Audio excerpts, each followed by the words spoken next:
વડોદરાથી આણંદ આવી રહેલી બોટાદ ડીવાયએસપીની કાર રોડના કિનારે ઉભેલા લોકોને અડફેટે લીધા હતા.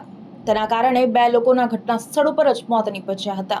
પ્રાપ્ત માહિતી અનુસાર બોટાદના ડીવાયએસપીએ એ સૈયદ વડોદરાથી આણંદ તરફ જઈ રહ્યા હતા ત્યારે અડાસ ગામ પાસે રોડ સાઇડમાં શેરડીના રસના કોલા પાસે ઉભેલા 5 લોકો ઉપર તેમની કાર અચાનક તૂટી પડી હતી.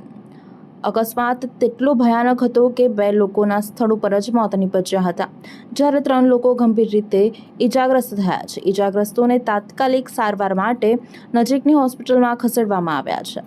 પ્રાથમિક તપાસમાં ડ્રાઇવિંગ દરમિયાન ડીવાયએસપીને ઝોકું આવી જતા અકસ્માત સર્જાયો હોવાનું સામે આવ્યું છે.